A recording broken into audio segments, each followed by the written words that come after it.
ลาก่อนสำหรับวันนี้ขอลาทีทันทีอาลัยจนกว่าจะพบกันใหม่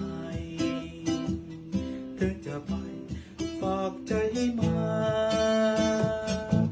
ลาก่อนแล้วอย่าสุขสันต์คิดถึงกันทุกวันดีกว่าจำจากไปเพราะเวลาหวังว่าคุณคงเห็นใจให้อายุยืนเหมือนปีให้ราศีโจกโปร่งใสให้คนรักทั่วไปให้เพลยพายที่นาพันลาก่อนสำหรับวันนี้ขอลาทีทันทีตื่นตันจนกว่าจะถึงวันนั้น